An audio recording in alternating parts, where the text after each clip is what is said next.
I'm Mike McGeary. I'm a co-founder and director of Engine Advocacy, which is an organization that connects people in the startup ecosystem, founders, investors, technologists, anybody with government at the federal level.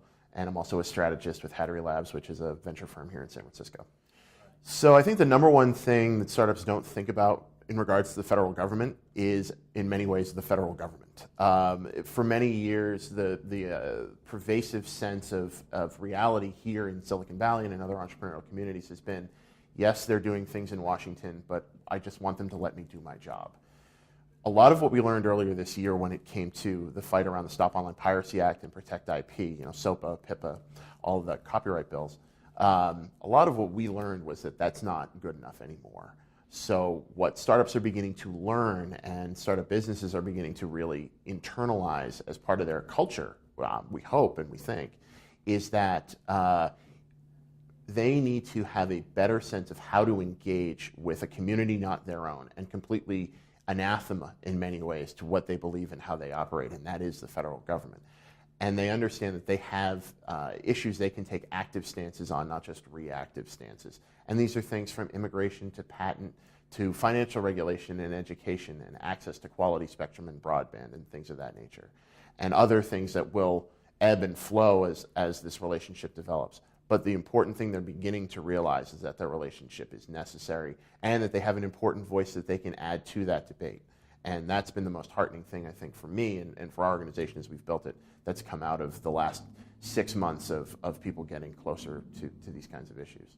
So the first thing that we tell people is, don't worry about the fact that for your 5th hire as you're starting a company, or your 50th hire, that shouldn't be a government relations person. That should be a developer or an engineer or someone who can help your business grow and be focused on your product. And also, don't take more time than you need to be focused on some of this and worry about these issues.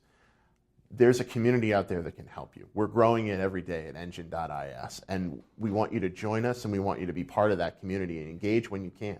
We'll give you action tools to engage with people in government when you need to on an issue that's particularly important to you and give you the opportunity to meet with them through programs we run like Startup Day on the Hill, for example, which we'll be doing in June, bringing in startups from all over the country. We want to make it easy to engage and understand these issues when you need to. But you're an entrepreneur. You're focused 24/7 on your product, and you should be. That's how businesses grow and thrive. They don't grow and thrive by being bogged down in the muck in Washington. We think that by growing a great community and building strength out of that community and building strong relationships with people in government, we'll be able to have an effect while still being able to remain focused on our product.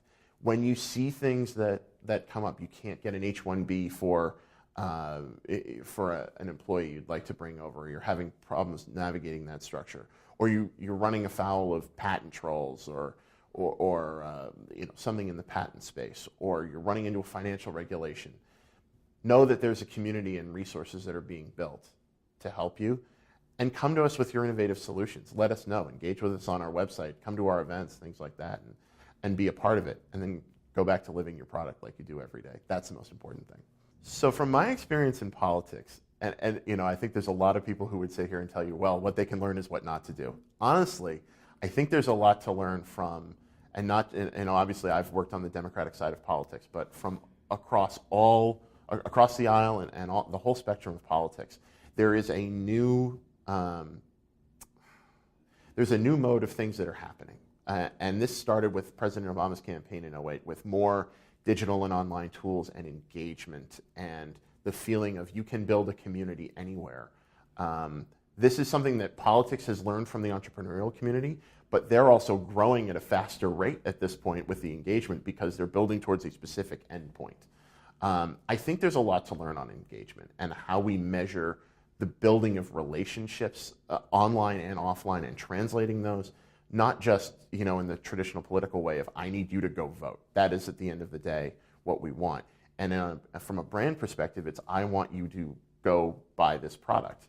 We have a whole generation of people that have been influenced by people like Steve Jobs and Mark Zuckerberg and all of the great entrepreneurs that have built these products that have such great affinity built into those products and allegiance that you get from people who are Apple people, or people that believe in Facebook, or people that believe in Google, and all of these things.